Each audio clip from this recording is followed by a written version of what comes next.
This is, we're almost done with this year's series, and this is a monthly, it's the second Wednesday of every month. We have presentations on topics relevant to prevention and health promotion. And today's speakers, we're excited to hear about this project. It's about a year in, and we've been hearing snippets, but excited to hear a lot more about it. Before I introduce these folks, I guess there's a couple of other things I wanted to mention. One, next month we have a special guest coming. It's Don Hedeker, who's coming from Chicago, who specializes in multi-level modeling and analyses and study designs of multi-methods and multi-levels. So he is going to be presenting on Wednesday. It is June 14th. If individuals are interested in learning a little bit more about multi-level modeling, that I think he's going to target it to being a kind of an in-between kind of talk. It will be very much methods focused, but we will have some slots for talking with groups for consultation that we've already got some queued up for that, but if you are interested or you've got projects, please contact me. We'll see if we can work you into the schedule on that topic. So that's Don Hedeker in June. The other thing that I wanted to mention is that May 31st is World No Tobacco Day, and we will be hosting a dissemination day focused on tobacco. Many of you may have attended the dissemination day that we did on food and food access last fall. It was a great success. It generated a lot of conversation and excitement. It'll be over at Tinkham Hall. You probably have already received a save the date for that, but it is May 31st. You'll be getting some more information soon. There is a very preliminary program. If you'd like to take this with you, it's out on the table. And we'll have a variety of topics and a variety of presenters around tobacco surveillance, assessment, some things around cessation, and some things that are community-based. So those are on the table out front. Also, if you are new to our group and you haven't signed in, we'd very much like you to sign in. There are sign-in sheets out there. We welcome you to sign in. Even if you've been here before, you've heard my spiel, please sign the sign-in sheets so we know who's attending and that we can reach you with upcoming presentations and opportunities that might be of interest to you. This group is wide open. If you enjoyed it, please come back. Tell your friends, family. Everybody's welcome. Get here early if you'd like something to eat. And with that, I'm going to go ahead and move into our introducing our presenters. Normally, our format is that we present for a little while. We leave some space and time for open discussion and comments. So I will try to moderate that, and then we try to wrap up by 1:15 at the latest, just to be respectful of everybody's time. Okay, so with that, today's presentation is about evaluating a food environment natural experiment designed to improve healthy food access and diet. We have a tag team of a dynamic tag team of presenters. Darcy Freedman, who is an associate professor in our Department of Population Quantitative Health Sciences, which is a new title I still stumble over, but she's also an associate director at the Prevention Research Center. And I'm not sure who's going first, but Darcy Freedman. And then our other presenter is Morgan Taggart, who has a master's in urban planning and design. There's another D. Development. And she is currently the director of agriculture at St. Clair Superior Development Corporation in Cleveland. So we're looking forward to this one. Great, thank you. And thank you guys for all being here. It's exciting to print. This is actually the end of almost the end of our second year of this grant. So we're thrilled to be able to share mostly focused on our baseline data, data that were collected in 2015, 2016. So the study that we're talking about today is coming from the Future of Food in Your Neighborhood study, or Food Nest, Food Nest is funded by the National Institute of Diabetes, Digestive, and Kidney Diseases, and we have a number of partners for this project. I think notably we have 2 community development corporations, including St. Clair Superior Development Corporation here in Cleveland and the Parsons Avenue Merchant Association in Columbus, and a number of research institutions or centers involved. Of course, this kind of work is not possible without an extensive collaborative team, and listed up here are all of our different partners. You can see we like to have fun.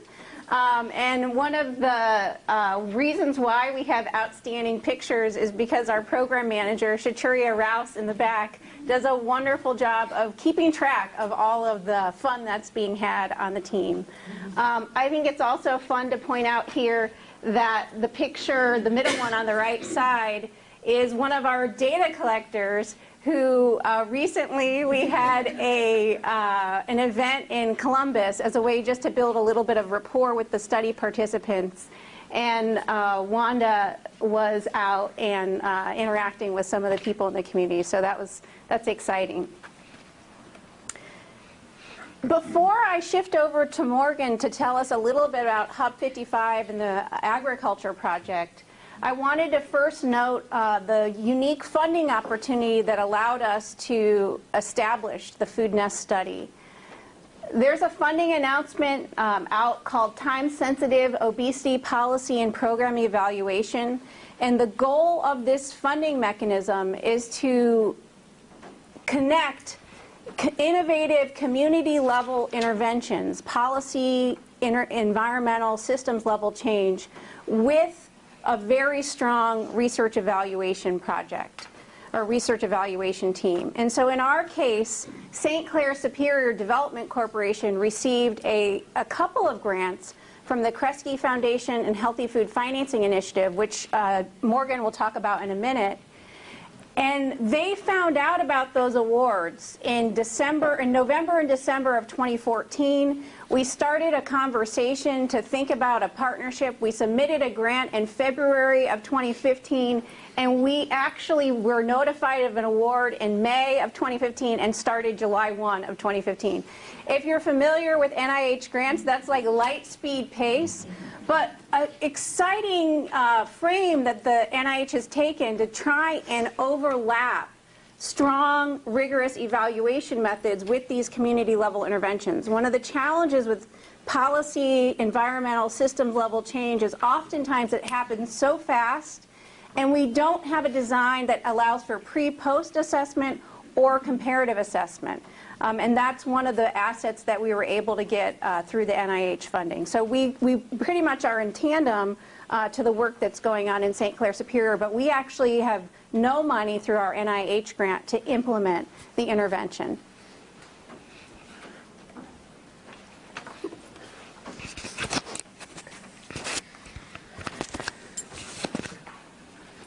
Okay, good afternoon, everyone. Again, I'm Morgan with St. Clair Superior Development Corporation.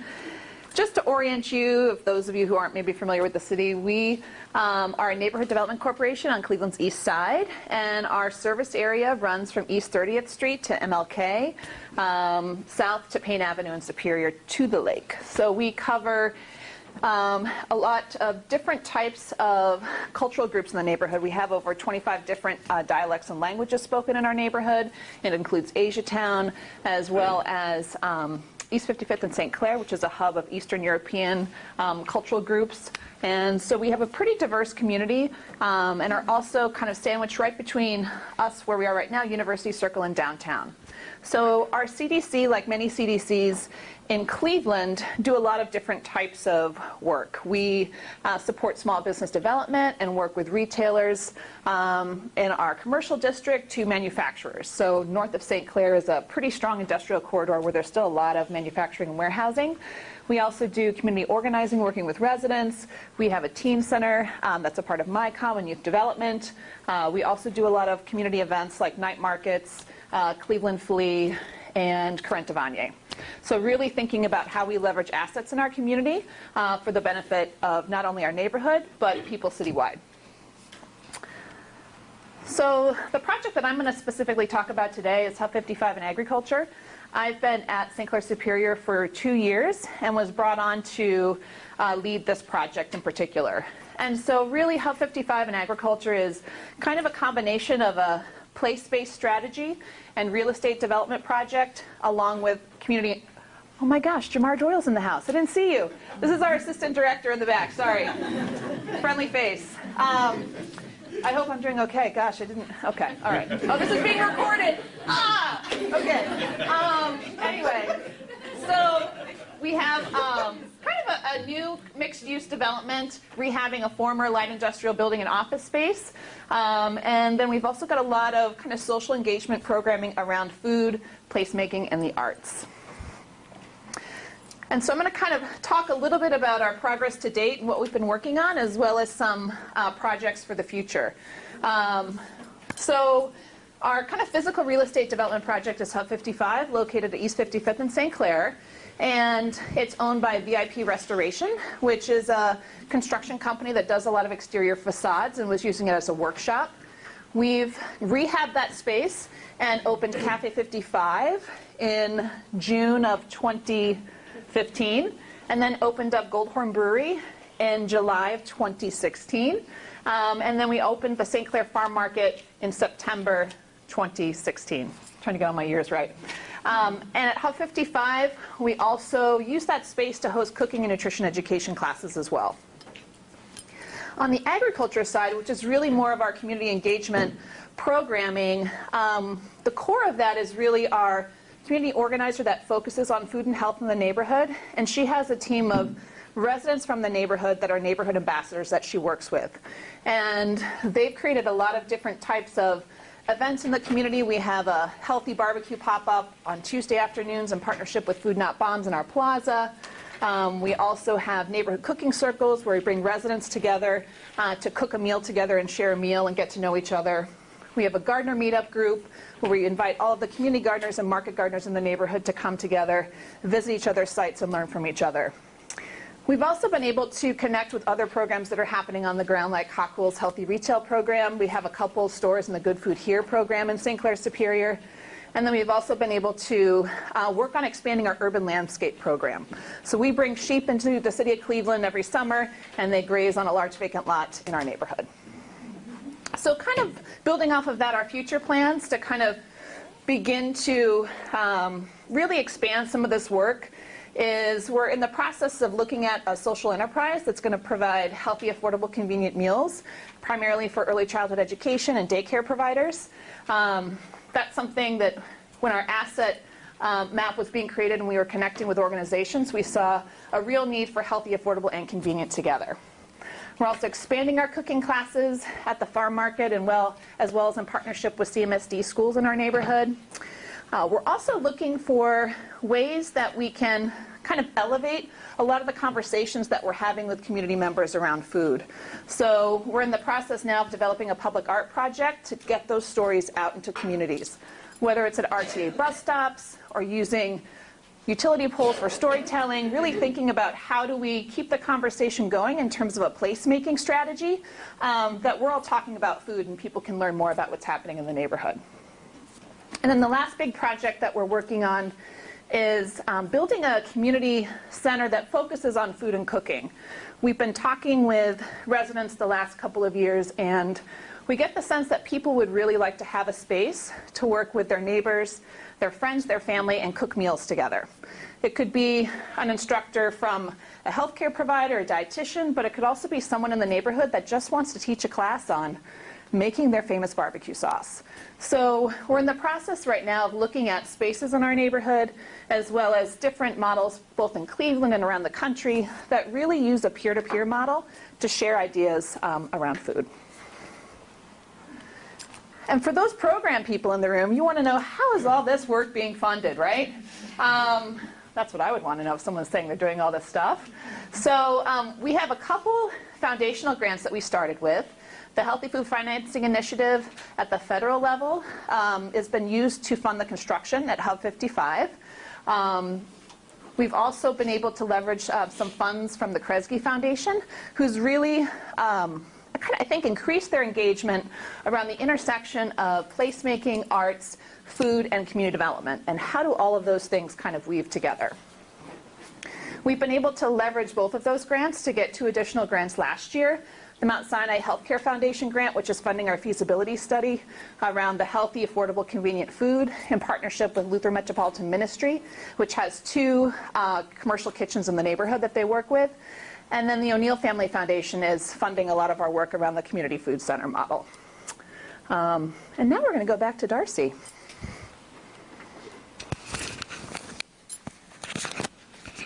So what Morgan just talked about was, all of these various things coming together, whether it's a cafe or a cooking class or a place to prepare, learn how to cook together into one space. And whether it's literally in one physical space or in one sort of ecosystem space. And the language used to talk about that type of a project is a food hub. How many of you have ever heard of a food hub? Okay, so quite a few people. And honestly, if we went around and asked each of you to define a food hub, we'd probably have that many definitions of what a food hub. It's a new concept, but there are a couple of characteristics about a food hub that make them particularly interesting when we think about changing diet patterns and really getting at health issues related to diet within communities. One of those is that they're value-based models. So they're really focused on how do we emphasize partnerships, collaboration, relationship building.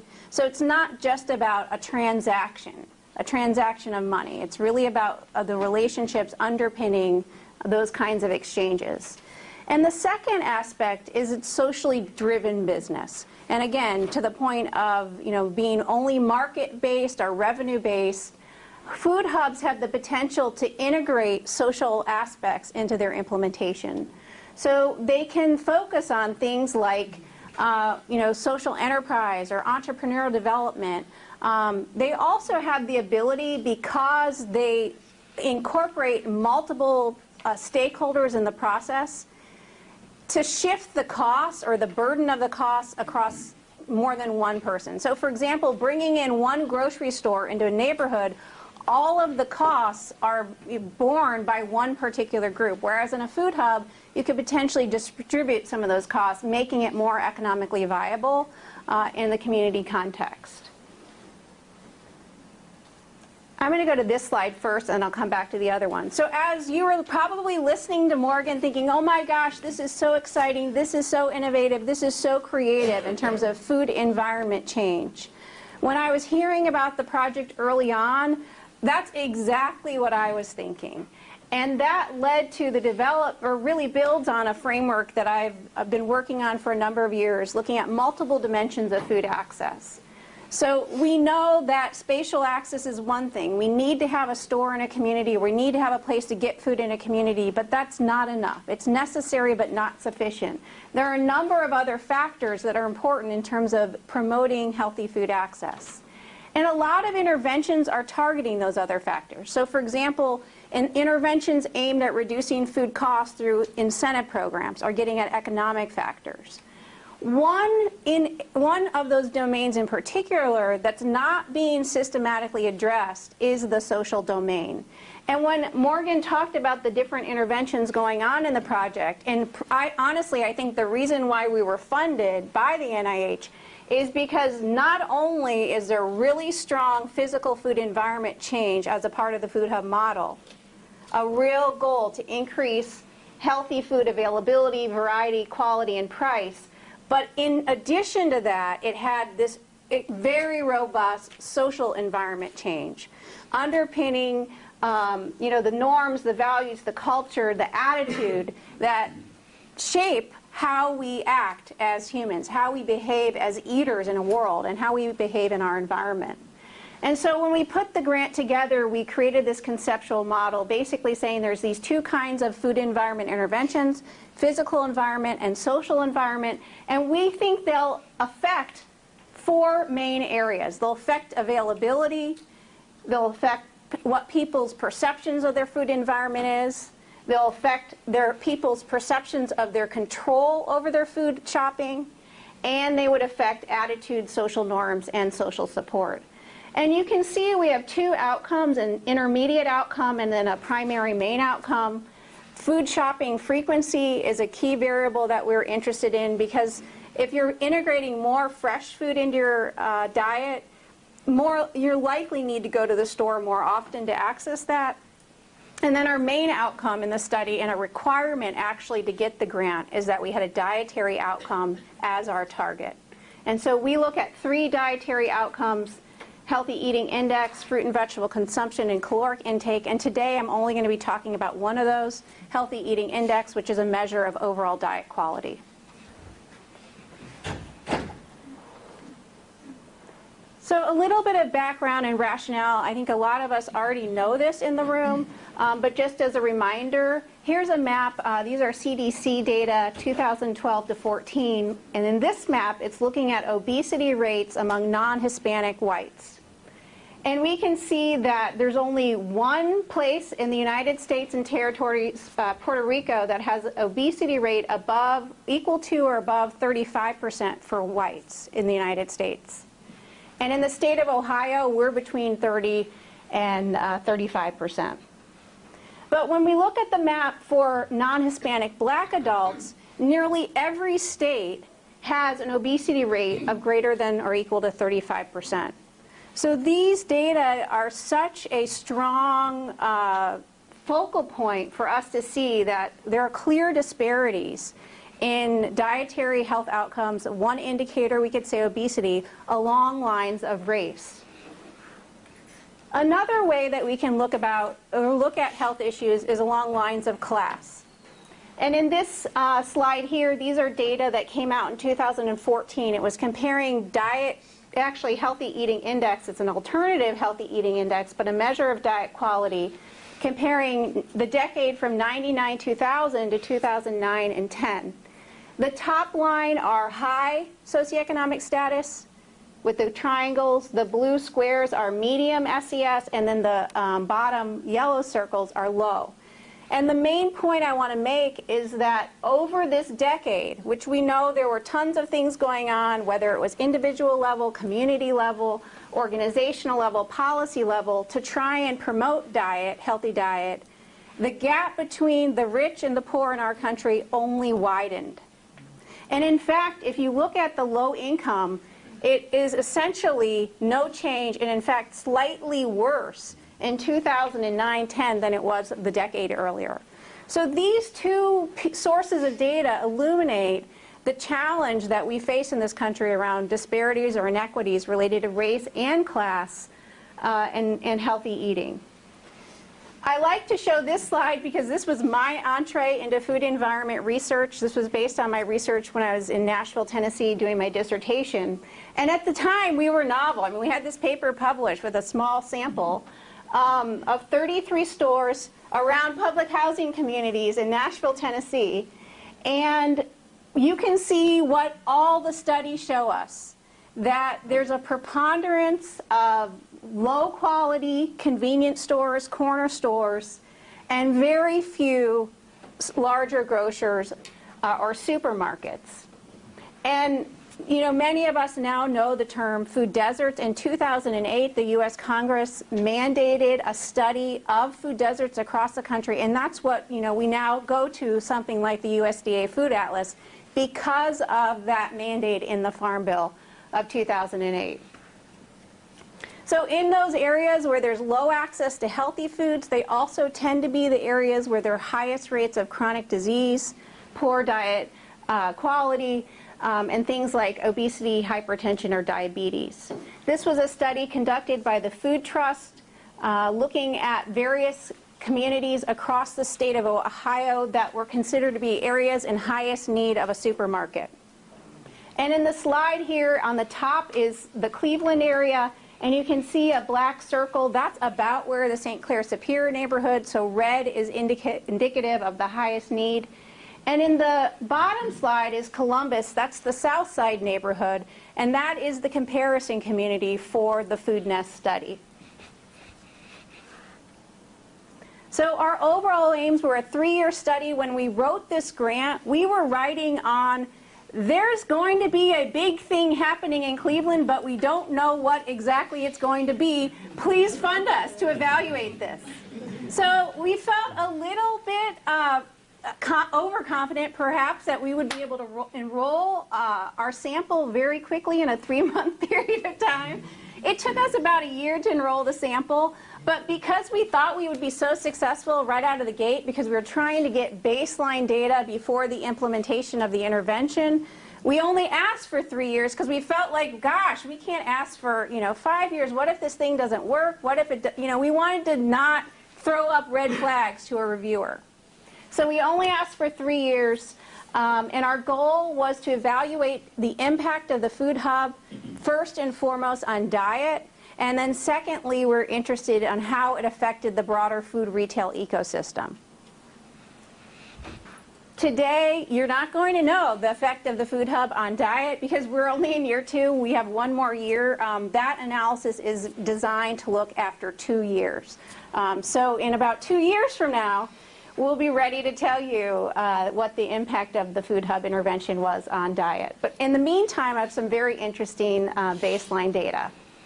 It's a quasi-experimental design, which means that we have a site that is the intervention here in Cleveland, and then we have a comparison site that's similar in many ways, but it's not getting the food hub intervention and the agriculture intervention. We collect data at 3 time points, at baseline, 0-month, 12-month, and 24-month. And every time we collect data with our sample, we do 3 dietary recalls within a 30-day window. And we also do a psychosocial survey, which takes about 25 to 30 minutes. And our study is designed to be conducting the evaluation as the food hub intervention is rolling out. So it's not like everything happened today. You saw on Morgan's slide, there's things that are happening and there's things being planned for the future. Our study is designed to be able to detect effects with a sample size as small as 400, so 200 per community. But we know that people, we need to track them over time. We'll probably lose people. So we set our goal to enroll 520 people total. That's 260 per community. We actually enrolled 516. To recruit our sample, we use community-based recruitment strategies. We didn't have patients in a clinic or a hospital or even in a school. We were really interested in residents living in the neighborhood. And so Shachuria and the team were out to all kinds of events, usually 3+ per week. And we did a series of mailings. We have retention mailers that would go out to try and build rapport with our participants. And this example on the right would be a story that was put in a local press in the Southside neighborhood in Columbus. There are no 2 communities, as you guys know, that are the same, but our goal in this study was to try and find 2 communities that were similar based on race, class, and somewhat age makeup. So in the Cleveland community, we're focused on the St. Clair Superior neighborhood. You can see the area in green on the map. And then in Columbus, the Southside neighborhood. If you're familiar with Columbus, right here is the Children's Hospital. So it's just south of the Children's Hospital. And these are 2 pictures from the neighborhoods. Both neighborhoods have been hit hard by economic recession. There's not really been a recovery or as strong as a recovery, although both communities have some signs of community development innovation. And interestingly enough, the community in Columbus has looked to food as part of its community development strategy. A little bit of the demographics of the communities. Again, very high rates of SNAP, majority African American, and you can see in the 2 communities, according to the USDA definitions of a food desert, all of the census tracts in Columbus are food deserts, and 5 of the 7 here in Cleveland are. If you're familiar with St. Pierre Superior, you know where Dave's is. That area is not a food desert. And then there's a Save-A-Lot as well, with the USDA definition. So we collect the dietary recalls, we have the survey, and we do food retail audits. To be eligible to join the study, all of our participants had to be 18 years of age, English speaking, living in their targeted census tract, plan to stay for at least 12 months, mainly because we're doing a follow-up. We wanted people who were, and we wanted to know the impact of the intervention on them in their community. We actually will continue you in the study if you move. Responsible for some household food shopping, and then only one person per household could join. And here's a summary. We screened almost 1,400 people to join the study, with about half being eligible. Most people who were not eligible did not live in the neighborhood. And once people were eligible, the majority of them decided that they wanted to join the study, and we were able to retain the participants over time. And this chart shows you that in year 1, they did their psychosocial survey at survey 1, and their dietary recall, and then they did a dietary recall. So we actually called you enrolled in our study for follow-up if you had done all of those three. And that's why we say we have a sample of 516 total. Our sample has extremely high rates of diet-related health issues. This is based on self-report in our survey data. But comparing to self-report from the CDC, you can see in the Cleveland neighborhood we're about twice as high as the national average in terms of diabetes rate. Columbus is also very high. The Southside neighborhood is the highest diabetes rate in the Columbus area. Also high rates of obesity. More than 1 in 2 people in the St. Clair Superior sample are self-reporting, based on self-reported height and weight, obesity. So if all of those are extremely high, much higher than the national average. So for the rest of the talk today, I'm going to talk about our baseline analyses that we're using data collected during their first year to understand direct and indirect effects of community, interpersonal, and individual factors on diet quality measured using the Healthy Eating Index. So our study design is premised on the idea that there is not one silver bullet cause or silver bullet solution to something like diet. And I'm trained as a community psychologist. One of the fathers of community psychology is Kurt Lewin. And many of you, if you're familiar with behavioral theory, you may have seen this formula before, but his theory, his original theory in the 1930s, was that behavior is a function of person and environment interaction.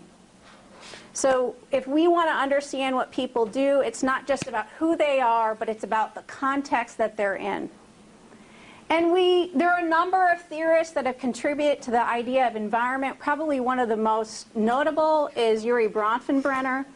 And he came up with this, really thought about the nested circles or contexts of influence. The individual, the interpersonal, the community, and the societal level influence. And in the analysis today, we'll be looking at 3 of those levels. We won't actually have a societal measure. Our main outcome is Healthy Eating Index. Healthy Eating Index is a measure of diet quality. It takes into account, scores you for the things that you're supposed to have a lot of, and takes away if you eat a lot of things that are considered to be foods of moderation. Our data collection team back there, I see you guys smiling. They've collected more NDSRs than probably many people in the whole United States. But once you complete your NDSR, we actually take an average score of 3 recalls, and you get a score that ranges from 0 to 100. 0 to 50 is considered poor diet quality. 51 to 80 is needs improvement, and then 81 or higher is considered good.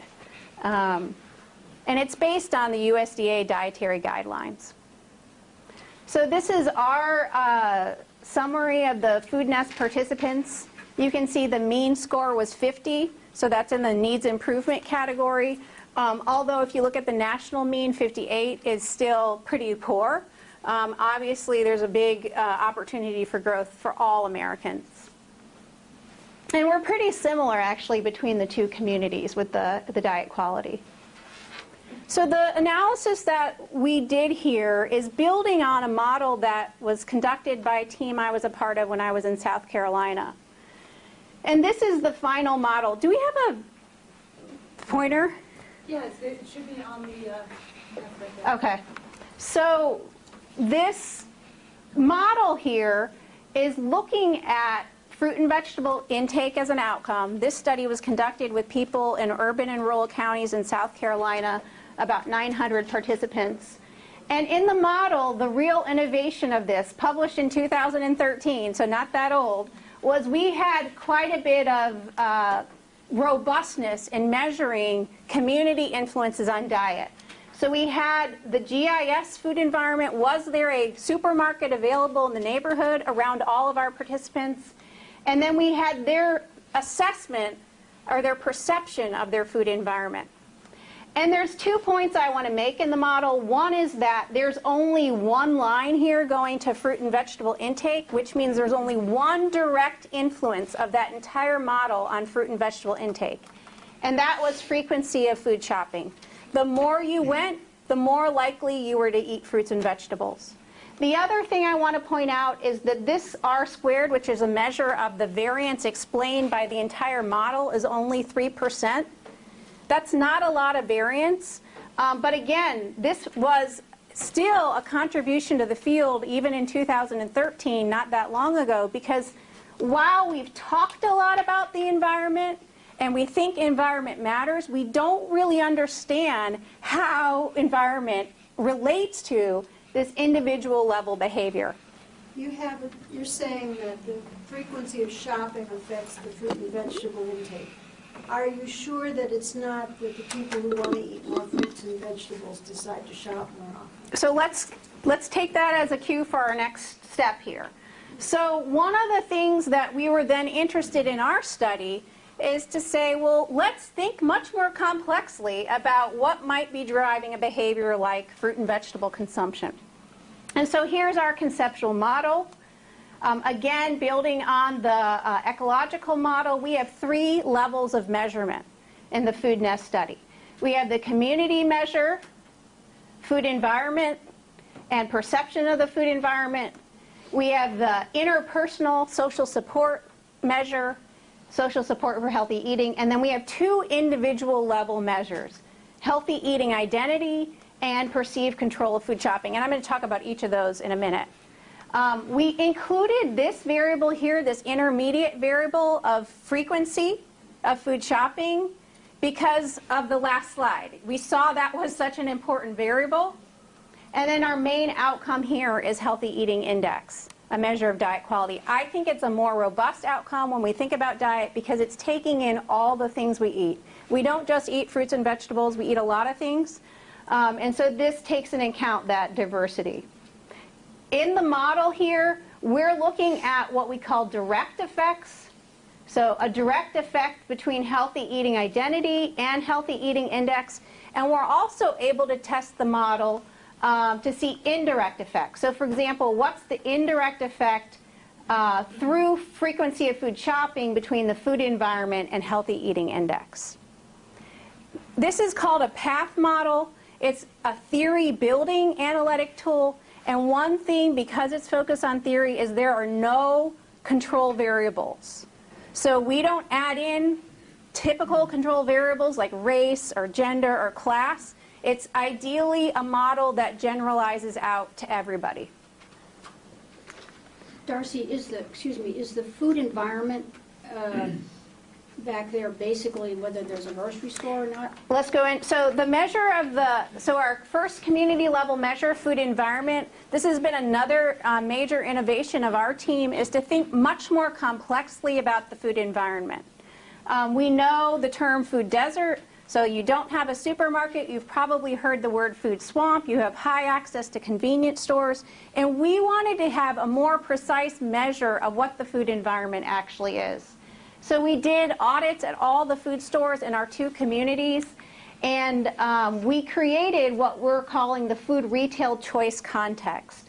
So within every block, these are all census blocks, there's a score ranging from -13 to 65, and we were able to categorize food environments as being low, food retail choice context, so basically you have very limited opportunities to buy healthy, medium, and high. And actually, if you're interested in learning more about this, Stephanie Pike is the lead author on a paper that we actually just got accepted in Preventing Chronic Disease, and we would love to share more about this particular methodology. Because I think one challenge in the food environment research is that we're not thinking complexly enough about what the environment is. Our second community level measure is perception of the food environment. This is a 3-item scale. It's used widely. It's probably the most commonly used measure of perception of healthy food access. But it asks questions like, how much do you agree with a large selection of fruits and vegetables is available in your neighborhood? We have an interpersonal measure of social support for healthy eating, and this measure is looking at support from family members and support from neighbors for things like how often during the past 12 months has a family member eaten fresh and healthy foods with you. We adapted this from 2 existing measures, and you'll note here, those of you, psychometric property people, we have very good psychometric property of our measures. A challenge in this study is we weren't, this food hub, which we didn't know what it would really be, was not a farmer's market or a fruit and vegetable only retail space. So we needed to have a way to describe what people thought about food, but not saying fruits and vegetables. So we actually adopted the language of fresh and healthy foods. So you'll see in a lot of our questions, we'll say, what do you think about fresh and healthy foods? And these, we actually told the participants, when we say fresh and healthy, we mean foods like fresh fruits and vegetables, fresh meats and dairy, and unprocessed foods. The individual level measure, we have 2. One of them is perceived control of healthy eating, and these ask questions about, I have enough time to shop for fresh and healthy foods. Or it is convenient for me to purchase fresh and healthy foods. Eating a fresh and healthy diet is affordable, and it is easy to eat a fresh and healthy diet. Did you ask about cooking? We do, but not in any of the variables that I'm presenting on today. This one is around healthy eating identity. So this is asking people how much do they identify as being a healthy eater. So for example, I am a healthy eater. I'm somebody who eats in a nutritious manner. I am somebody who's careful about what I eat. So this kind of gets to the point that was made earlier. Our intermediate outcome is frequency of food shopping. We're specifically looking at shopping at 4 kinds of stores: supermarkets, supercenters, smaller full-service grocery stores, and warehouse. So we wanted the wide variety of food stores. And when we collect data for the interview, they tell us about their primary store and their secondary store. So if the primary and secondary were one of those 4s, then we calculated how frequently did they go to those stores. All of our analyses are restricted to our baseline sample who had measures for all variables for the PATH model, which was 468 people. We had some people who said don't know or refuse, and so they're not included in the sample. We analyzed our data in SAS. Again, we have no control variables, and we set our statistical significance at p less than 0.05. Just some demographics. Average age is about 50, mostly women, mostly African American, mostly high school or GED or less education, less than $20,000 of income. Interestingly, a very high rate of SNAP in our sample, 65.5%, and 58.6% said they have some diet-related chronic disease like diabetes, heart disease. And then these are our mean scores, which I'm not going to go into a lot of detail. We could come back for all of our measures in the model. So let's go to the exciting part. The first result here is, again, we're looking at the direct and indirect effects on, first, our main outcome here. So there's 6 lines coming into Healthy Eating Index. We have 2 significant effects. So first one here is healthy eating identity. People who say that they are healthy eaters are much more, are likely to have or have a higher healthy eating index score. people who say that their food environment is good, this is one that we're still really not sure of, and I come back into the discussion, actually have a negative relationship. So if I think my environment is good, it actually relates to me having a worse diet quality measure. And the only thing that we are trying to put our brains around is that you could have, if you eat a lower quality diet, you might think your environment is good enough for what you need, for what you want. We're still exploring this particular finding and looking in the literature to see if there are any examples of that negative relationship. But importantly here, we're seeing a relationship at the community level and at the individual level in terms of our main outcome here of healthy eating index.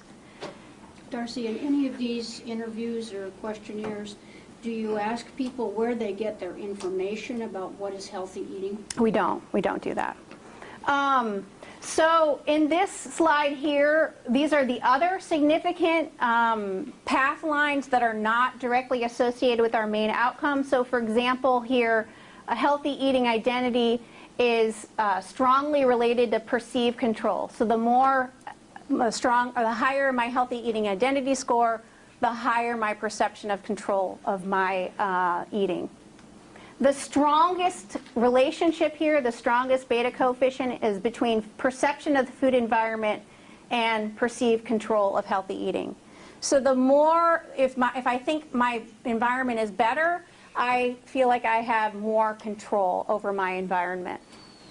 And interestingly, this line right here, there's no relationship between frequency of food shopping and the diet quality. And again, remember in that other study, that was the only significant direct effect. And perceived control of healthy eating has no direct relationship with the healthy eating index either? Nope. Interesting. So another thing that we're interested in from the path models is not only the direct and indirect lines, and actually there are no indirect path lines here. Every coefficient you see is a direct effect between the two variables on the arrow. The other thing that we're interested in is the amount of variance being explained by the model. And here, this model is explaining 12% of the variance. We have 6 variables. Explaining 12% of the variance in diet, that's 4 times more than that other model was explaining. So one important point is when we look at this socio-ecological model, we're explaining a lot more of the variance in this behavior. I'm sorry, I didn't understand what you just said. So all of these variables together are contributing to 12% of the overall variability in that outcome. And again, there's no control variables, so no race, gender, etc. Another thing, and because of time, I don't have time to go over every single thing, but look at how much variance we're explaining in that variable. 23%, almost a quarter of the variance in perception of control is being explained by 2 variables. How people think about their environment and their eating identity. And interestingly here, social support, it does not we're explaining nothing in terms of social support because we don't have anything going into social support in our model. We then looked at each of the 3 as their own models, because maybe it's just easier, or maybe it's a better model with just community, or just individual, or just interpersonal. And this is the community model. Given time, I'm not going to go over into a lot of detail other than to show we're explaining 2% of the variance with community, so a lot less than the full model. And but I think that's really amazing that everybody living in a food desert, our measure of the food retail choice context gives us enough variability that we could even explain 2% in this particular outcome. And then here's the social support model. So even though in the big model social support doesn't have a direct effect, on its own it actually has a significant relationship between social support and healthy eating. It's not explaining a lot of variance, but there is a relationship there. And then the individual factors, looking at our two individual, there's a significant effect here, healthy eating identity here, and here, and there's actually an indirect effect between healthy eating identity. This is the only indirect effect, healthy eating identity, perceived control, and healthy eating index. Again, this is another one that falls out in the big model, but it's a little bit curious because it's a negative effect. So again, people who have more control are reporting lower healthy eating index or lower diet quality. And we've been looking a lot of that. One of the things in talking with other people and looking at how sometimes people are overconfident in their ability at a low end of a behavior pattern. Because, and you probably have seen that. I always give the example of parenting. You thought you're a great parent, and then you go to this parenting class, and you're like, oh my gosh, I'm the worst parent ever. And, but you had overestimated your capacity. It's true also in financial literacy. I think I'm a great saver. Then I go to a class about financial savings, and I realize I was actually a horrible saver.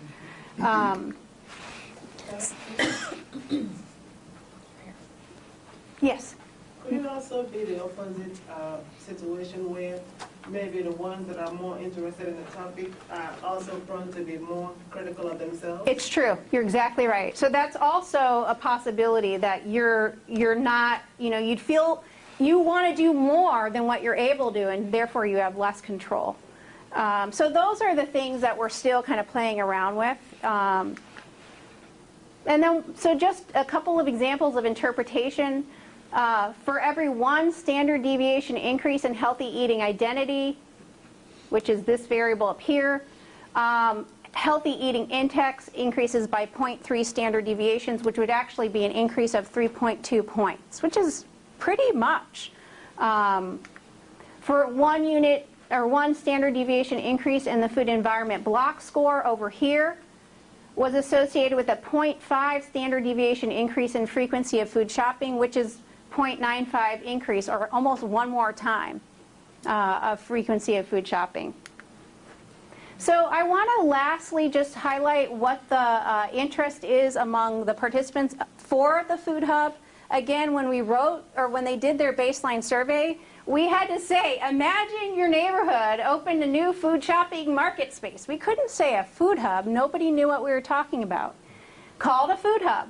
Imagine that this food hub had multiple vendors or farmers selling a wide variety of foods in the same area. It may also have restaurants and a farmer's market. Think about a food hub as you answer these questions. And here's what people said was the most important things to have at the food hub. So a 1 would be it's not at all important, and a 4 is it's very important. And you can see, the fresh, non-processed foods were the most desirable, although everything pretty much was considered to be pretty important. And then how important are the following for the Food Hub? Number 1 is that it needed to be clean. Number 2, it had to have good quality, and then good prices. And then these are still pretty high, but not quite as high as those first 3. So just to wrap up, I think a couple of discussion points. One is that our research highlights the importance of having precision in that community level estimate. We have a granular measure of the food retail environment, and even within that food desert context, we're able to see community level variables. We're explaining 2% of the variability in diet patterns. Our socio-ecological model was more robust than the prior model, explains greater variance in diet quality, and we found that this variable frequency of food shopping was not directly related to our outcome, contrary to that other research. Our combined model was better than assessing each of those 3 models individually. And for me, I think this is one of the most interesting parts of the whole analysis is the role of the perceived control of eating. The fact that it's explaining 22 variables are explaining 23%. People are wildly variable. I mean, human behavior is so hard to explain. We have two variables explaining a quarter of that variability. And the individual model alone only explains 11% of the variability in perceived. So there's something about the environment that's influencing my perception of control. And then we have further examination is needed of these inverse relationships. So for example, if we have high perception of food environment was related to low healthy food eating index, or high perceived control, low healthy eating index. And then lastly is just saying, you know, where does this all need to go? One of the things our team has kind of ruminated on over the past 2 years is that while Hub 55 and agriculture are doing amazing things in the community, there's so much going on. And it's not only happening here, it's also happening in our comparison community in Columbus. And we need to be thinking much more systemically about change. You know, like Food Hub intervention is only one part that's shifting this entire system. And one area of interest for our team is to think about more systems dynamic modeling to try and understand how all these different interventions interact with each other to hopefully produce changes in the environment and changes in people's quality of living and their diet. So that's all for today, and we'll take questions.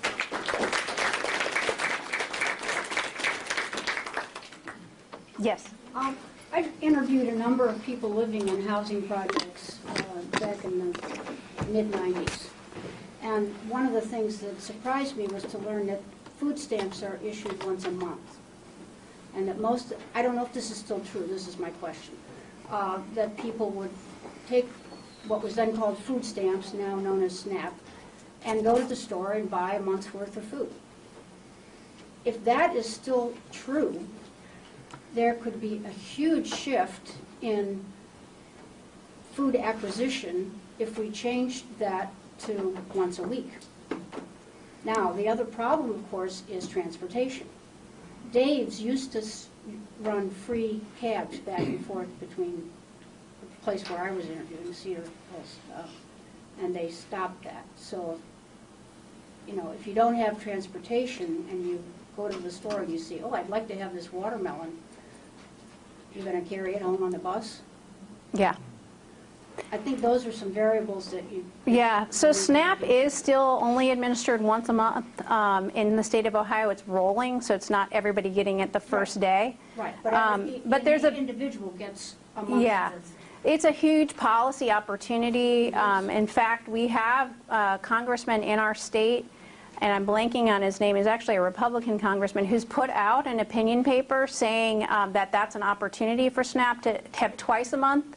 I think there's huge potential. Many people are, I mean, we're hearing in this project, but also in some of my other projects, taking one big trip and maybe a couple smaller trips, you know, throughout the month. And here you can see, I didn't go over the average number of times people shop, but in terms of their frequency, the average mean is 7, but standard deviation is 6.35. So there's a huge variability. We had a major outlier going like every day. And this is only to a supermarket, supercenter, small, it's not to convenience stores. So That's probably somebody who lives close to a grocery store. Yeah, or it could have just, yeah, I don't know. Our data collectors might have more information about people going that high, because some people are, you know, it is a social experience for some people too. The other point I want to make is if you're looking at environment, it seems to me you really have to understand where people get information about healthy food and if they even understand what healthy food is. And you could do this same experiment in the suburbs, and if you ask that question, you'd have a whole range of answers. We do ask if people are participating in various educational programs like nutrition education, cooking classes, things like that. So we have that. That's one of the variables we assess every year. Because we want to try and ensure that when we say something, we're talking about the same thing. That's why we define fresh and healthy. When they provide their dietary recalls, the data collectors will, go through multiple times, tell me what you ate. Okay, break all those things down. Like if you said you ate a bowl of soup, chicken soup, I'm not going to assume that what is my chicken soup is in your chicken soup. So you break it all down. Okay, good. Elaine? But there's one of the things I think is really fascinating about this is you only have the ability to go one direction right now. But I kept thinking a number of these things, like does the actual causal order go the other way? You'll have 3 data points. At some point, you'll be able to break that out and say, second thing, what if the healthy eating index actually is what drives the perception? You eat well, so then you say, oh, I eat well. Versus, I think I eat well, and therefore, like which one really is a chicken and egg kind of. Yeah, and that's a great point that Elaine's making, and part of the reason why we wanted to do this model was to think about when we have change over time, because we'll have 3 measures, which of these would we predict is going to be a key to change for us to see an outcome here. Like for me, that variable is super important. I want to see if we see any change in people's perception of control. But you're right. It could be that the directionality is also not this way. I mean, so there was another question. Yeah. Looking at the food environment, is it possible that anyone has taken a look at the model that they have sitting in Shaker Square and having the vendors actually go to where the food deserts are, say on a monthly or a weekly basis, a bi-weekly basis? Has anybody ever discussed that? So it's a great question. Oh, hello, friend. We heard from our community members when we surveyed both through the Food Nest study and also in conversations and community meetings, they wanted to market on Saturday mornings. I think we found it was difficult for us to attract vendors to 55th and St. Clair on a Saturday morning because we're competing with Coit Road and Shaker Square, which is the one you mentioned, for vendors. So what we ended up doing was aggregating and buying produce from growers in our neighborhood as well as some other regional producers and put together our own produce market because we had a hard time attracting vendors to that neighborhood. So I think it's a great idea. And I know we've got, where's Mike Walton? Are you still here? Yeah, there you are. I know Veronica Walton has done a lot of work with the Gateway 105 market, and it's just hard because these are business entrepreneurs who are also looking for good rates of return on their investment in their own business, and sometimes the market in these communities is a little tough to start, and it takes a while of showing up and being there with high quality, affordable produce, which is really driving our model, is it needs to be within range of what's available in those supermarkets as well. So that's our goal, but we've kind of tried to meet the community need and are doing things just slightly differently, but also trying to support local businesses in our neighborhood. What ends up happening is the price that I buy wholesale for product that's grown in my neighborhood, I sell at cost. The stuff I can buy from larger scale regional producers, I can mark up a little bit, but we really want it to be within reach for people. So we're still working at it, but I really love the idea. Yeah. Yeah. Mr. Taggart, I was wondering, St. Clair Superior Development Corporation, does that extend into East Cleveland? No. However, we come close to East Cleveland. So now we cover parts of South Collinwood and Collinwood-Nottingham as well. So it's kind of stretched all the way across the border. Our work here for this study is primarily focused in our traditional service area of 30th to MLK. But I'm always happy to talk to anybody about what we're doing. So if you have a connection in East Cleveland, I'd be happy to. Yeah, you bet. Speaking of East Cleveland, I'm always interested in the cooking aspect of it, and your cooking clubs brought this to mind. But, Yeah. I mean, you talk to people with food banks, and people leave the produce because they don't know what to do with it. Mm-hmm. The Coit Road Market, I mean, there are people who live next door who just, don't make it anyway. Yeah. But I'm wondering how you set up the cooking clubs and what... Kind of what that looks like? Yeah. Sure. So I think, the foundation for all of this work is we actually have staff and a community organizer and ambassadors that can go out and they actually canvass and do door knocking in the neighborhood about 6 hours a week. And they cover about, I want to say 200 to 300 households that they're talking to on a weekly basis. Because we found we've done direct mail, we've tried to reach out to people in a lot of different ways, and it seems like the best way is to actually just talk to people and hand them like a postcard. So we are doing outreach constantly every week, and then inviting and organizing these meetups for community cooking circles in kitchens in our community. So we've used Slovenian National Home, we've used kitchens in schools. So we bring folks together, they prepare food and prepare a meal. We work with them to kind of put them into teams. And it's really just to get people talking with each other and connecting with each other. So we have a monthly one that we do at our teen center with all the teens that, like, they wanted to make ramen last month, and we were like, oh, ramen. But hey, we can make healthy ramen. We can add a lot of vegetables to that. We can use real noodles instead of fried noodles. So it's an opportunity for us to talk about new ideas, but really it's about engagement. So it's not about coming in and saying, you should eat this. It's about, let's talk about making food together. Let's share this food together. If we can slip in some nutritional messages and healthy eating messages at the same time, that's great. But it's really about people, food, and culture first. How many people do you have? We have anywhere from 15 to 30 folks come to those. And we've actually had some great opportunities. We have a partnership with the Jewish Federation. We had 4 cooks from Israel that came over last September and paired them up with 4 cooks from our neighborhood. Everyone made a different dish, and it was so much fun. Yeah. So we get to do cool things like that, too. Can you elaborate a little bit more on your efforts with the CMSD? Yeah, so we've been working with Case Elementary and Design Lab High School, which are both in our neighborhood, and they have a Wellness Wednesday program that we did with them. Oh my gosh, Tuturia, when was that? Like November through February, March, where they would invite, it was also part of a shared use work that Brianna, who I know is also in the house, to open up community facilities for community use. And so Wednesday evenings, we would have a cooking demonstration in conjunction with physical activities, Zumba, yoga, walking club, circuits. And we work closely with Healthy Living Kitchen. They're one of our partners, as well as Bell Scott's Healthy You program, and they do a lot of the cooking demonstrations in our neighborhood. And so Healthy Living Kitchen was also our market partner, so they were at our market every day doing a cooking demo. With some of the great, we also didn't talk about this, but we have this great loyalty app, so we're actually tracking when people come to the market or go to a social intervention. And we found that I think our top 3, our third most popular item was butternut squash. No, delicata squash, which you wouldn't think. That's kind of weird, but we did a ton of delicata squash demos because we found we could get that really inexpensively.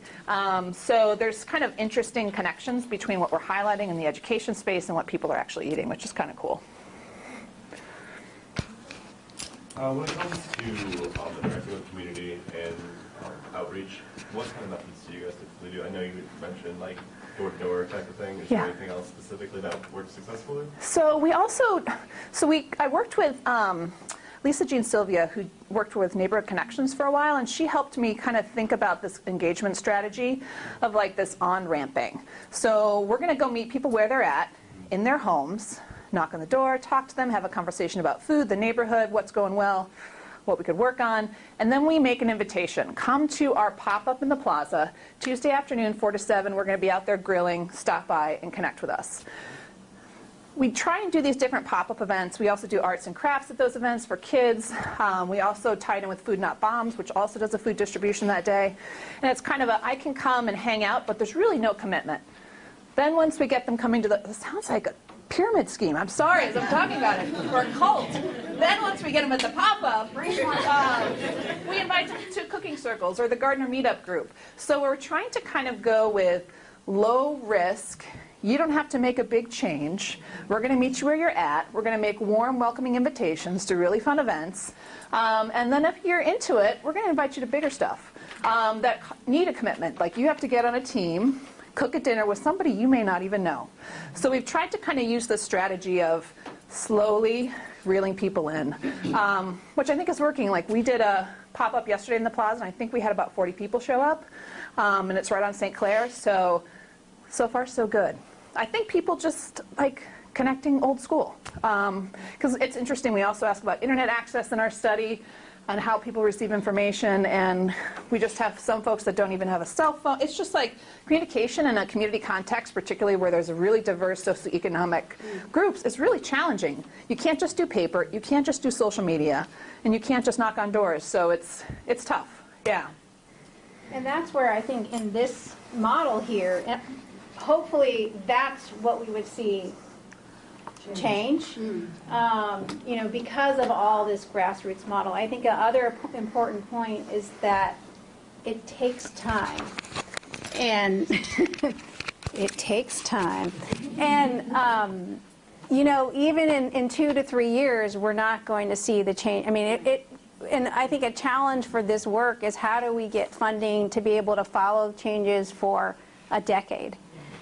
Because that's what, at least a decade, I think it's going to take to be able to see, you know, a true shift. And continue funding the programming itself, too, because when you're using, looking at that systems model, it makes a lot of sense to me as an urban planner and community development, but to be able to do that and touch a lot of different systems and do it for the long haul, that takes a lot of change, a lot of money. Yeah. Maybe you said, Morgan, how many people are going door to door? I mean, what is your... So we have a team of 4 ambassadors and 1 organizer. So it's a team of 5. Which isn't really that many people to cover No. that many households. Yes. Yeah. So we made it in 10 weeks last year to half of our neighborhood, door to door. Mm-hmm. Yep. Mm-hmm. And a second question regarding the study participants, was there any incentive for participating or not? Yes, they do get an incentive. After each survey, they get a Visa gift card, 35, 35, 40, right? So they, and those are definitely valuable, but that is there. And it takes at least 30 minutes, at least, to collect the data. So it's sort of remuneration for your participation, you know, the time and effort it takes to provide the information. And your cell phone or whatever charges are. Morgan, what's happened to the East Side Market? I don't know. I don't know. I'm actually not sure what's happening at the East Side Market. It's not in our service area. I know there's been, no, it's not. So we end at MLK. That's at 105. Oh, 105. Yeah. So, yeah, I don't have the details on that. If you find out, tell me too, because I'm real curious. Well, last I knew it was basically closed. Yeah. No, it's closed, but that keeps percolating up. Yeah. So I'm not sure what the latest is. So I have to, So are there any other There was questions? one, you had one last question over there. Yeah, I know that most of this data is compiled on stores, you know, and I know that in my neighborhood, a lot of people feed their families out of the fast food place. Are you considering any of that in your data? So that, yes, that would be great. I think we have not yet decided to add that on. Part of it is the amount of effort it takes to go to the fast food restaurants in addition to the grocery stores and the convenience stores and supermarkets. But we can pull at a minimum, we could, you know, pull business records to at least overlay in the neighborhoods what are the restaurant opportunities within the boundary. We ask about fast food restaurant use. I'm not recalling off the top of my head what are people saying? You remember? Once a week, I think, people eat out, which was lower than I would have suspected, but yeah. And that's fast food, sit down, or takeout, one time per week. I think so. Yeah. It doesn't jive with. Yeah, I mean, but again, we have 65% on SNAP, very high SNAP rate. I mean, our data collectors, what do you guys think? Are they being honest when they?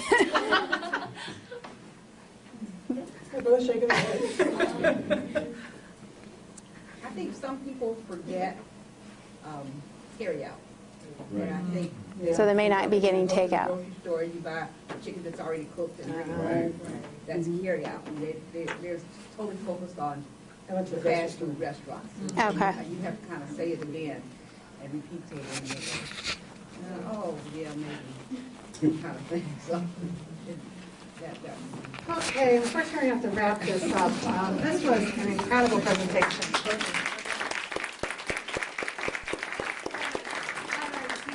I just think the partnership is fabulous. And just It is fabulous, Elaine. I'm just not saying that.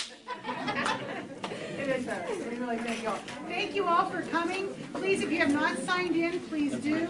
I think Darcy and Morgan will stay up for a little bit if you have questions. But thank you and come next month. Thank you.